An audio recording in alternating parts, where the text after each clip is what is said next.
ప్రస్తుతం హోమ్ యాక్సెసరీస్కి, షాపింగ్కి, ఫుడ్ కోసం అని చెప్పి సెపరేట్గా మనం షాపింగ్ చేస్తూ ఉంటాం కదా. ఇలా కాకుండా అన్నీ ఒకే చోట దొరికితే ఎంత బాగుంటుందో. దీనివల్ల అసలు మన టైం కూడా వేస్ట్ అవ్వదు. ఇలా మీ టైం అండ్ ఎనర్జీని సేవ్ చేయడానికి వచ్చేసింది వాల్యూ జోన్ హైపర్ మార్ట్. ఇక్కడ 365 డేస్ బోల్డ్ అని ఆఫర్లు. ఈ కార్యక్రమాన్ని సమర్పిస్తున్న వారు వాల్యూ జోన్ హైపర్ మార్ట్. నమస్కారం, వెల్కమ్ టు సుమన్ టీవీ. నేను గీతాంజలి. ప్రస్తుతం మనతో పాటు లలిత అమ్మవారి ఉపాసకురాలు లలిత పరివార్ అనేటువంటి ఒక సంఘాన్ని స్థాపించి ఎంతో మందికి లలితా సహస్రనామం అలాగే విష్ణు సహస్రనామాన్ని ఆన్లైన్లో ఉచితంగా నేర్పిస్తూ ఉన్నారు అరుణ పేరి అమ్మగారు. వారు ప్రస్తుతం మనతో పాటు ఉన్నారు, వారితో మాట్లాడదాం. అమ్మ నమస్కారం. నమస్తే అమ్మా. శ్రీమాత్రే నమః. శ్రీమాత్రే నమః. చాలా సంతోషం మిమ్మల్ని కలవటం, మాట్లాడటం. అమ్మ, చాలా మందికి ఏమన్నా అనారోగ్య సమస్యలు వచ్చినా, లేకపోతే వాళ్ళ ఇంట్లో ఏమన్నా ఇబ్బందులున్నా, అనుకోని పరిస్థితులు ఎదురైనా లలిత ఉపాసన చేసిన, లలిత అమ్మవారి ఆ సహస్రనామాలు చదివిన ఖచ్చితంగా ఆవిడ ఒక మార్గం చూపిస్తుంది అని నేను విన్నాను. ఇది ఎలా సాధ్యం? ఏ రకంగా ఎలా చదవాలి? అమ్మవారిని ఎలా కీర్తించాలి? ఎందుకంటే 1000 నామాలు ఉంటాయి. అన్ని నామాలు చదవాలా, లేకుంటే కొన్ని మాత్రం పఠిస్తే చాలా? ప్రత్యేకించి అనారోగ్యంతో ఉన్న వాళ్ళకి వివరించండి. తప్పకుండానమ్మా, చాలా మంచి ప్రశ్న వేశారు. ఈ రోజుల్లో చాలా అవసరము. ఈ రోజుల్లో చిన్న పిల్లలప్పటి నుంచి కూడా చాలా హెల్త్ ఇష్యూస్, పుట్టిన పిల్లలకు కూడా ఎన్ని హెల్త్ ఇష్యూస్ వస్తున్నాయో. సో మనకు లలితా శాస్త్రం ప్రతి దానికి కూడా రెమెడీ అమ్మా. మన లైఫ్లో ఏ ప్రాబ్లమ్స్ అయితే మనం ఫేస్ చేస్తున్నామో, ఏదైనా అన్నింటికీ కూడా లలితా శాస్త్రంలో అనేక శ్లోకాలు ఉన్నాయి. అది నిజంగా ఒక రెమెడీ. మనం భక్తి, శ్రద్ధతో, నమ్మకంతో కనుక పాటిస్తే దేన్నైనా కూడా తీస్తుంది, మనలో ఆ చేంజెస్ కనిపిస్తాయి. అంత గొప్పది లలితా శాస్త్రము, అంత విశిష్టత ఉంది. మీరు అడిగారు హెల్త్ ఇష్యూస్. అనారోగ్యం ఉన్నప్పుడు ఎటువంటి నామాలు అమ్మవారిని మేము చదువుకోవాలి, పఠించాలి, వివరించాలి. లలితా శాస్త్రంలోనమ్మా సర్వ వ్యాధి ప్రశమని, సర్వ మృత్యు నివారిణి అని ఒక నామం ఉంది. ఇది 112వ శ్లోకంలో సెకండ్ లైన్ ఉంటుంది చూడండి. 112వ 112లో సర్వ వ్యాధి ప్రశమని, సర్వ మృత్యు నివారిణి. ఇది చాలా అద్భుతమైన మంత్రం అమ్మ. ఇది నామము. అదే కనుక మనం మంత్రంగా తీసుకుంటే ఇది ఒక మంత్రం. దీనికి లాస్ట్ లో యై నమః ఒక్కటి యాడ్ చేయాలి. సర్వ మృత్యు నివారిణి యై నమః. సర్వ వ్యాధి ప్రశమని, సర్వ మృత్యు నివారిణి యై నమః. ఇది ఎంత అద్భుతమైన మంత్రం అంటేనమ్మా, ఇక్కడ దీని మీనింగ్ తెలుసుకుందాం. సర్వ వ్యాధి ప్రశమని, అన్ని సర్వము అంటే ఏదైనా, అన్ని బాధలు. వ్యాధి అంటే రోగములు. ప్రశమని అంటే ప్రశమింపజేస్తుంది, అంటే తీసేస్తుంది. సర్వ మృత్యు నివారిణి. మృత్యు అంటే ఇక్కడ భయం అని అర్థం. ప్రతి మనిషి హెల్త్ ఇష్యూస్ ఉన్న వాళ్ళు భయం ఎక్కువ పడతారు. ఏమవుతుందో, ఏంటవుతుందో అని. పాపం ఒకటే డబ్బులు ప్రాబ్లము వాళ్ళ కూడా భయము. అలాగే తగ్గుతుందో తగ్గదో, పిల్లలు ఉన్నారు, పెద్దవాళ్ళు ఏం చేయాలి, ఎలా ఉంటారు, దీంతో ఈ భయంతో వాళ్ళ రోగం ఇంకా పెంచుకుంటున్నారు. కానీ ఆ భయం కూడా సహజం. పాపం భయమే సగం మనిషిని చంపేస్తుంది. సో మనకున్న ప్రాబ్లం ఎంత అయితే ఈ భయము ఆ ప్రాబ్లం అంత పెద్ద చేస్తుంది. సో ఆ భయాన్ని తీసేస్తుంది. సర్వ మృత్యు నివారిణి. నివారిణి అంటే తీసేస్తుంది.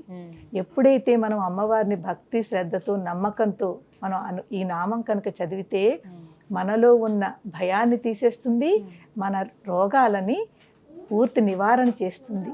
అంత గొప్ప మంత్రము, నామము ఈ లలితా శాస్త్రంలో ఉంది. కానీ ఇక్కడ ఏంటంటే రోగములు, హెల్త్ ఇష్యూస్. ఆ హెల్త్ ఇష్యూస్ రావడానికి కూడా చాలా కారణాలు ఉంటాయమ్మా. ఒకటి నార్మల్గా మన హెల్త్, మన లైఫ్ స్టైల్. మ్యాక్సిమం రోగాలు కూడా లైఫ్ స్టైల్ చేంజ్ మూలంగానే వస్తున్నాయమ్మా. యంగ్గా చక్కగా ఉన్న వాళ్ళందరూ కూడా చాలా హెల్త్ ఇష్యూస్తో బాధపడుతున్నారు. ఎందుకంటే వాళ్ళ లైఫ్ స్టైల్ సరిగ్గా ఉండదు. ఏదో ఒక ప్రాబ్లం ఉంటుంది. అవును, ఏదో ఒక ప్రాబ్లం ఉంటుంది. రోగాలకి ఇంకొక మెయిన్ కారణం స్ట్రెస్. ఈ స్ట్రెస్ ఎక్కువ ఎవరికైతే ఉంటుందో వాళ్ళు బాడీలో నెగిటివిటీ వెళ్తుంది కదమ్మా. రోగాలు ఎప్పుడు వస్తాయి? మన లోపల ఇమ్యూనిటీ సరిగ్గా లేకుండా, అది మన పల్స్ అవన్నీ యాక్టివేట్ సరిగ్గా లేకపోతే కదా ఎక్కడో నొప్పులనో, ప్రాబ్లంలనో, రోగాలనో, లేకపోతే జ్వరమనో ఇవన్నీ వస్తున్నాయంటే లోపల ఏదో మనకి ప్రాబ్లంగా ఉంది, అంటే సరిగ్గా పనిచేయట్లేదు. దాని గురించి వస్తున్నాయి. సో ఈ రాకుండా ఉండడానికి మనం కొంచెం కొత్త హెల్త్ బాగుండాలి అంటే భోజనం అది సరిగ్గా ఉండాలి. సాత్విక భోజనం చేస్తే చాలా మంచిది. తర్వాత మనము టైం టు టైం భోజనం కూడా టైం టు టైం చేసిన వాళ్ళకి కాస్త హెల్త్ బాగుంటుంది. ప్లస్ మన ఆలోచనలు, మనం బుర్రను పాడు చేసుకుంటాం కదమ్మా. చాలామంది హెడేక్తో, ఎంతమంది సివియర్ హెడేక్తో బాధపడుతున్నారు. ఎవరిని చూసినా కూడా వాళ్ళు అంటారు మాకు ఎలాంటి ఆలోచనలు మేము ఆపుకోలేకుండా ఉంటాము. స్ట్రెస్ అంతా ఇక్కడ పెట్టుకున్నారమ్మా. పెట్టుకుని అదే అదే అదే అదే ఆలోచిస్తుంటే ఇప్పుడు చూడండి, నెగిటివ్ పాజిటివ్, అది మన ఎనర్జీ అనుకోండి. నెగిటివ్ ఎనర్జీ పాజిటివ్ రెండు ఉన్నాయి కదా. నెగిటివ్ ఎనర్జీలో అందరూ 90% అందరూ నెగిటివ్ ఎనర్జీలో ఉంటున్నాము. ఆ నెగిటివ్ ఎనర్జీ మనం దాన్ని పెంచుకుంటున్నాము. ఎంత ఉంటుంది అది ఉంటూ ఉంటూ దాన్ని ఆలోచిస్తూ పెంచుకుంటున్నాము. మన చేతుల్లోనే ఉంది, అసలు మన చేతుల్లోనే ఉంది, కానీ ఎక్కువ ఆలోచించేసి పాడు చేసుకుంటున్నాము. సో అలాగే పాజిటివ్, ఇప్పుడు ఈ పాజిటివ్ ఎనర్జీ అంటే ఒకవేళ మనకి ప్రాబ్లం ఉంది, బాధ ఉంది, కష్టం ఉంది, దానిని మనం పాజిటివ్గా ఇవాళ వచ్చింది కదా ఈ కష్టము, దాన్ని ప్రయత్నం చేద్దాము, దాని నుంచి మనం ఎలా బయటపడదామా, ఆ బాధ ఎలా తీరుతుందా. బాధ ఉంది కానీ బాధ ఎందుకు ఇలా అనుకుంటే అది ఎక్కువ అవుతుంది మీకు. ఏం పర్వాలేదు, ఈ బాధ ఇవాళ ఉంది కదా, దాన్ని మనం ఎలాగ బయటకు పడదామా దాని నుంచి అని ఆలోచన పాజిటివ్గా ఆలోచించండి. ఆ బాధను మర్చిపోయేలాగా మీరు కాస్త ఏదో ఒకటి స్పిరిచువల్లో శ్లోకం కానీ మంత్రం కానీ, లేకపోతే మంచి మీకు హ్యాపీనెస్ ఇచ్చేది. కొంతమందికి డ్యాన్స్ అంటే ఇష్టం ఉంటుంది, కొంతమందికి పాటలు అంటే సంగీతం అంటే ఇష్టము. మీ స్ట్రెస్ని రిలీఫ్ చేసుకోవాలి అంటే ఒకటి స్పిరిచువల్గా ఉండండి. ఒకవేళ అందులో కుదరదు అంటే కొంచెం పాటలు, సంగీతము, లేకపోతే డ్యాన్సు, దీంతో కూడా మీరు స్ట్రెస్ రిలీఫ్ ఉంటారు. ఈ బాధలు ఉన్నప్పుడు కూడా, హెల్త్ ఇష్యూస్ ఉన్నప్పుడు కూడా వాళ్ళు ఆ హెల్త్ను ఎక్కువ పట్టుకోకుండా, ఏ బాధ ఉందో దాన్ని తలుచుకోకండి. వచ్చింది ఉంటోంది, దాన్ని తలుచుకుంటే మీ బాధ ఎక్కువ అవుతుంది. దాన్నే తలుచుకుంటుంటే మీరు డౌన్కి వెళుతున్నారు. దాన్ని తలుచుకోకుండా మీరు యాక్టివ్గా ఉండండి, ఎంగేజ్గా ఉండండి. మనని మనం ఎంగేజ్గా ఉంచుకోవాలి మంచి పనులతోటి. ఆ ఎంగేజ్గా ఉంటే మీ బాధను మర్చిపోతారు. ఒక విషయం చెప్పనా ఇక్కడ మీకు, ఇప్పుడు మనకి ఒక 2 days ముందు చాలా పెద్ద యాక్సిడెంట్ అయ్యి ఒక పెద్ద కొంచెం దెబ్బ తగిలింది చేతి మీదో కాలు మీదో.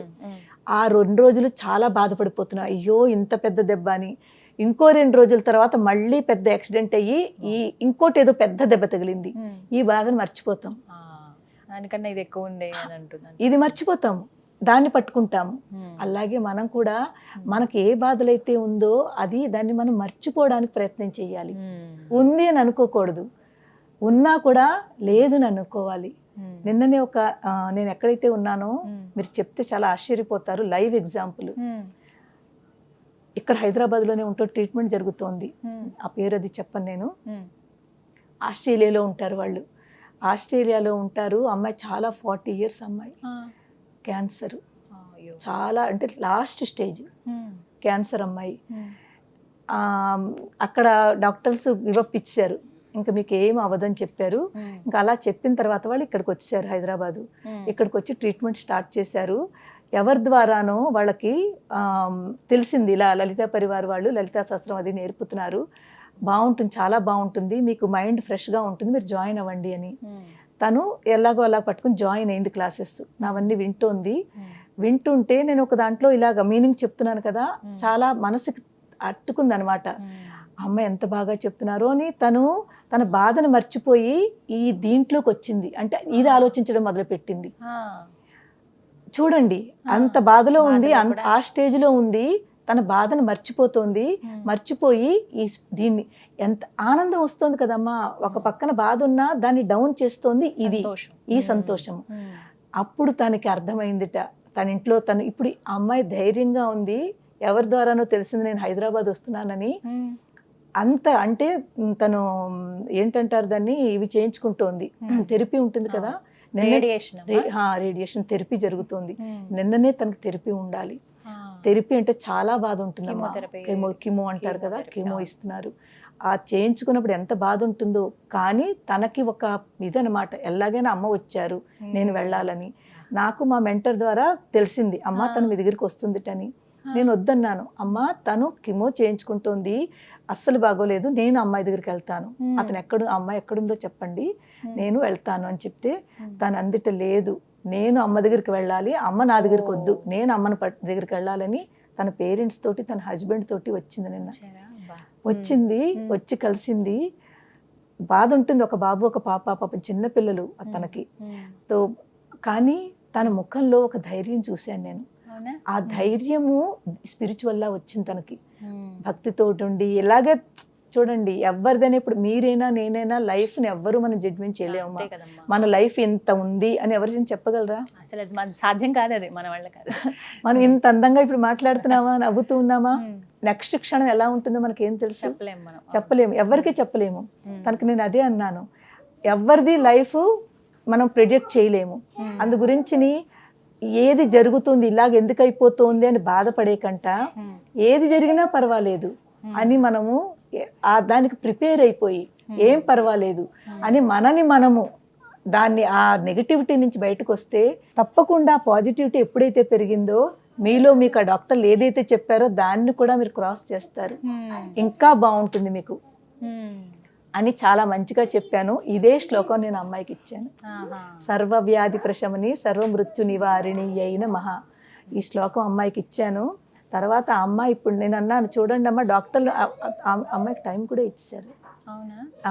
కానీ నేను అన్నాను, లేదు, నాకు మీలో అది కనిపిస్తోంది, మీరు చాలా బాగుంటారు, మీరు చెయ్యండి, మన ప్రయత్నం మనం చేద్దాము, తర్వాత అమ్మవారు ఏం చేయాలో తను చూసుకుంటుంది. కానీ మనం బాధపడుతూ ఇంకా ఒకవేళ సపోజ్ 1 year ఇచ్చారనుకోండి, 6 months ఇచ్చారనుకోండి, ఆ 6 months బాధపడుతూ ఉండే కంట పాజిటివ్గా నవ్వుతూ, అబ్బా ఇంకా నా దగ్గర 6 నెలలు ఉంది, మనం ఎందుకు అలా తీసుకోమమ్మా? భయపడతాం కదా, భయమే కదా మెయిన్. ఇంకా నా దగ్గర ఇంకా 6 నెలలు ఉంది అలా అనుకోండి. అయ్యో ఓన్లీ 6 నెలలేనా అనుకునే బదులు 6 నెలలు ఉంది. మన పరీక్షిత్ మహారాజుని గుర్తు చేసుకోండి. మా పరీక్షితుల వారి దగ్గర 7 రోజులే ఉండాలి. ఆ 7 రోజులు పాజిటివ్ గా తీసుకుని భాగవతం అంతా విన్నారు, విని మోక్షానికి వెళ్ళారా లేదా? 7 రోజులు నా దగ్గర ఉందనుకున్నారా లేదా? ఓన్లీ అయ్యే నా దగ్గర 7 రోజులే ఉందని ఏడవలేదు కదా. ఎంత ధైర్యంగా ఉన్నారు అతను. అలాగా మనం కూడా మన జీవితంలో నెగిటివ్ గా ఆలోచించకుండా ఆ బ్యాడ్ పర్సన్ పాజిటివ్ లోకి తీసుకోండి, అప్పుడు మీ లైఫ్ ఇంకా బాగుంటుంది, ఆనందంగా ఉండగలుగుతారు. సో ప్రతి వాళ్ళకి ఈవెన్ ఈ శ్లోకం అమ్మ పాపం చిన్నపిల్లలు ఉంటారు, వాళ్ళు పలకలేరు కదా. అయితే ఈ శ్లోకం ఎన్నిసార్లు పఠించాలి, సమయము, ఇవి కూడా చెప్పండి. చాలా మంచిది. ఇప్పుడు ఈ సమయము పఠించడము మనకు ఒక మినిమం కూడా పెట్టుకోవచ్చును. అందరి దగ్గర టైం లేని వాళ్ళకి మినిమం 11 times మీరు ఈ శ్లోకం చదువుకుని ప్రతిరోజు చదువుకోవాలి. అదే కనుక చిన్న పిల్లలు చాలా పెద్దవాళ్ళు ఇది పఠించలేరు అనుకోండి, వాళ్ళ పక్కన కూర్చోండి. పక్కన కూర్చుని మనం చదువుతున్నది ఈ వైబ్రేషన్స్ వాళ్ళకి టచ్ అవ్వాలి, వాళ్ళ వినేలాగా, వాళ్ళ చెవుల్లో పడేలాగా. ఒకవేళ ఏ పోర్షన్ అంటే వాళ్ళకి చేతులు ప్రాబ్లమా, కాళ్ళు ప్రాబ్లమా, లేకపోతే ఇలాంటి ప్రాబ్లం ఉన్న వాళ్ళకి వాళ్ళ దగ్గర వెళ్ళి వాళ్ళు టచ్ చేయండి. ఈ మంత్రం చదువుతూ టచ్ చేయండి, వాళ్ళు ఆ పార్ట్ని టచ్ చేయండి. టచ్ చేస్తే ఈ వైబ్రేషన్స్ ఆ పార్ట్కి వెళ్ళి అది యాక్టివేట్ అవుతుంది.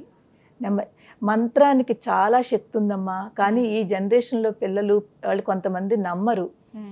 మంత్రానికి ఎంత శక్తి ఉందంటే అంత శక్తి ఉంది. మన పూర్వంలో ఋషులు మంత్రాలతోటే కదమ్మా ఎన్ని చేసేవారు. వాళ్ళు మంత్రాలకి నిజంగా యజ్ఞాలు చేసే మంత్రాలు చేస్తే కదా పూర్తి మన జరిగేటప్పుడు. ఆ మంత్రాలు ఒక మంత్రం అని తీసుకోవాలి, ఆ మంత్రంలో ఇంత శక్తి ఉందని నమ్మాలి, నమ్మిన తర్వాత చెయ్యాలి. 1 రోజు 2 రోజులు చేసినాక ఏం అవ్వట్లేదంటే అవదమ్మా. మీకు కొన్నాళ్ళు మీరు ఇది అలా చేస్తూ చేస్తూ చేస్తూ ఉంటే మీలో ముందు అందరికంటే ముందు ఆలోచన మారుతుంది. మనకి ఏం కావాలి చెప్పండి, మన ఆలోచన మార్చుకోవాలి. ఇప్పుడు మనం బాధలో ఉండి నెగిటివ్ ఆలోచిస్తున్నాము, ఆ నెగిటివ్ ఆలోచన నుంచి పాజిటివ్కి వస్తారు, మీలో ధైర్యం వస్తుంది. భయం పోయిందంటే ధైర్యం వస్తుంది కదమ్మా, భయాపహ అంటాము. అలాగే సర్వ మృత్యు నివారిణి, మృత్యు అంటే భయము. ఈ మృత్యువుని అమ్మవారు తీసేస్తుంది, ఆ భయాన్ని తీసేసి మనకు ధైర్యం ఇస్తుంది. ఎప్పుడైతే మనలో ధైర్యం వచ్చిందో ఆటోమేటిక్గా మనం రోగం గురించి పూర్తి మర్చిపోతాం. అవునమ్మా, అది మాత్రం నిజం. ఏ రోగము మనకు అనిపించదు, ఉన్నా తట్టుకునే శక్తి వస్తుంది. చిన్నదే కదా అని అనిపిస్తుంది. తట్టుకునే శక్తి ఎప్పుడైతే వచ్చిందో మన లైఫ్ కూడా ఇంకా బాగుంటుందమ్మా. నేను ఎంతో మందికి ఇదే సేమ్ కేసు మా రాయ్పూర్లో ఒక అమ్మాయి చేత చేయించాను. తనకు కూడా సేమ్ ఇదే కీమో ఇచ్చారు, తనకు కూడా లాస్ట్ స్టేజ్ అన్నారు. క్యాన్సర్. ఆ అమ్మాయి చిన్న అమ్మాయి. ఎప్పుడైతే నన్ను పట్టుకుని లలితాశాస్త్రం పట్టుకుని ఈ నామం చదివిందో, ఈ డాక్టర్లు ఏదైతే వాళ్ళకి గివప్ ఇచ్చారో ఇంకా అవ్వదని, ఆ అమ్మాయి ఇప్పుడు ఎంత బాగుందంటే, ఏదైతే వాళ్ళు లైఫ్ ఇంకా ఉండదు అని ఎలా అయితే చెప్పారో ఇప్పుడు ఆ అమ్మాయి ఎంత హ్యాపీగా ఉందంటే, అంటే మీరు నేను ఎలా ఉన్నామో అలా ఉంది. నిజంగా అమ్మవారిదేనమ్మా. ఆ అమ్మాయి ఇలాగ మీరు నేను ఇప్పుడు ఎలా ఉన్నామో జాబ్ చేసుకుంటోంది, తనకు కూడా 2 పిల్లలు, ఎంత హ్యాపీగా ఉందో. కానీ నమ్ముతుంది అనమాట, నమ్మకం పెట్టుకోవాలి. అందరికంటే మనలో ఉన్నది నమ్మకం తక్కువ. ఏమిటి ఒక్క నామం చదివితే ఏమిటి వస్తుంది అంటారు, ఒక నామం చదివితే అయిపోతుందా అంటారు. కానీ ఆ నామాన్ని మీరు భక్తితో చదివి నమ్మకం పెట్టుకుంటే తప్పకుండా అవుతుంది. రోజుకి 11 సార్లు, రోజుకి మినిమం 11 సార్లు. దానికంటే మీ దగ్గర ఎక్కువ టైం ఉంది అనుకోండి, ఇంకా ఎక్కువ సార్లు చదవండి. కానీ 11 సార్లు ఈ నామం చదువుకుని మీరు మీ అంతటి మీరు మనసులో దాన్ని అలవాటైపోతే ఇంకా ఆ నామం అలా వెళ్ళిపోతూ ఉంటుంది. ఎప్పుడైతే అది వెళ్ళిపోతూ ఉంటుందో మేము ఆ నామం మిమ్మల్ని ప్రొటెక్ట్ చేస్తుంది, మీకు ధైర్యాన్ని తీసుకొస్తుంది, మీ యొక్క ప్రాబ్లమ్స్ ని సాల్వ్ చేస్తుంది అమ్మవారు. అంత శక్తివంతమైన నామం అమ్మ. సంతోషం అమ్మ, నాకు కూడా అవసరమే, ప్రతి ఒక్కరికి అవసరమే, ప్రతి ఒక్కరికి అవసరమే. ఏ నమః అనేది చివరగా మనం జోడించుకోవాలి. అంటే అమ్మవారిని ఏ నమః అంటే ప్రార్థిస్తున్నాము. అమ్మ ఇంత చక్కటి ఆ శక్తివంతురాలైన అమ్మ ఆ నామం మంత్రం రూపంలో ఉన్న నామాన్ని చదువుకుని ఏ నమః, నీకు నమస్కారం అమ్మా, నీకు ప్రార్థన చేస్తున్నాం అమ్మా అని మనము మన కృతజ్ఞతలు చెప్పుకుంటున్నాము. సో ఎటువంటి పరిస్థితుల్లో ఉన్న అనారోగ్యం ఉంది అని అంటే, అదే హాస్పిటల్ బెడ్ పైన ఉన్నా సరే స్మరించుకోవచ్చు కదమ్మా. కరోనా టైంలో ఒక పేషెంట్ కోమాలోకి వెళ్ళిపోయింది, మన రాయ్పూర్ అమ్మాయి, పెద్ద ఆవిడను 50+ ఆవిడ కోమాలోకి వెళ్ళిపోయింది. ఎన్ని రోజులు కోమాలో ఉంది. నాతో కానీ వాళ్ళ అమ్మాయి కాంటాక్ట్ లో ఉంది. అమ్మకి ఇలా ఉంది, అమ్మకి ఇలా ఉంది, అమ్మని తీసుకెళ్లారు, అమ్మ కోమాలో వెళ్ళిపోయింది. ముందు ఐసీయూలో పెట్టారు, తర్వాత ఇది ఇచ్చారు, ఏంటంటారు ఫైనల్ గా అవన్నీ పెడతారు కదా, ఆక్సిజన్, అవన్నీ మొత్తం ఏదేది చెయ్యాలో అంతా చేశారు. ఇంకా దాని తర్వాత ఆవిడ కోమాలోకి వెళ్ళిపోయింది. కోమాలోకి వెళ్ళిపోయినా కూడా నేను అమ్మాయికి చెప్పాను, వాళ్ళ పాపకి, అమ్మ మీరు లోపలికి వెళ్ళనియరు, ఎప్పుడైనా వెళ్ళనిస్తే మీరు అమ్మ దగ్గర పట్టుకుని ఇదే చదవండి, మీరు మన ప్రయత్నం మనం చేద్దాము, మిగిలింది అమ్మవారు చూసుకుంటుంది. కానీ మనం కూడా ఏమీ చేయకుండా అమ్మవారు నువ్వే చూసుకుంటే కాదు, అమ్మవారితో ఆవిడ ఇప్పుడు కోమా నుంచి బయట వచ్చి ఈ రోజు ఎంత ఆనందంగా ఉందంటే, ఇప్పుడు లైవ్ ఆవిడ ఎంతమంది జీవితాలు మార్చింది లలితా సహస్రనామం. నిజంగానమ్మా, ఇంకా ఎన్నో ఉన్నాయి. నేను చాలా చిన్న ఎగ్జాంపుల్స్ చెప్తున్నాను. అలాంటి స్థితి నుంచి బయటకు తీసుకొచ్చింది. మొన్న వచ్చిన అమ్మాయికి నేను ఆవిడ ఎగ్జాంపుల్ ఇచ్చాను. అమ్మ చూడండి, అలాంటి స్థితి నుంచి. మార్కండేయుడు గురించి విన్నారు కదా మరి, భక్త మార్కండేయుడు. అతను ఎవరు, యమధర్మరాజే భటులు వచ్చారు కదా తీసుకెళ్ళడానికి. అతను ఎవరిని నమ్ముకున్నాడు? శివయ్యని పట్టుకున్నాడు, శివుణ్ణి నమ్ముకున్నాడు. ఆ నమ్మకము వాళ్ళు వెనక్కి వెళ్ళిపోయారు, కానీ వాడు చక్కగా ఉన్నాడు. ఆ నమ్మకం మనలో కూడా ఉంటేనమ్మా మనం కూడా మన లైఫ్ని మనం పెంచుకోవచ్చును. దేలాగా అమ్మవారి యొక్క నామస్మరణ చేస్తూ. చాలా చక్కగా చెప్పారమ్మా. 112వ శ్లోకంలో సెకండ్ లైన్ ఏమా, సర్వవ్యాధి ప్రశమని సర్వమృత్యు నివారిణి అయిన మహా. ఇది మినిమం 11 సార్లు, మాక్సిమం వాళ్ళ ఇష్టము, ఎప్పుడైనా సరే చదువుకోవచ్చు. చదువుకోవచ్చును. చాలా సంతోషం అమ్మా, ధన్యవాదాలు. శ్రీ మాత్రే నమః అమ్మా.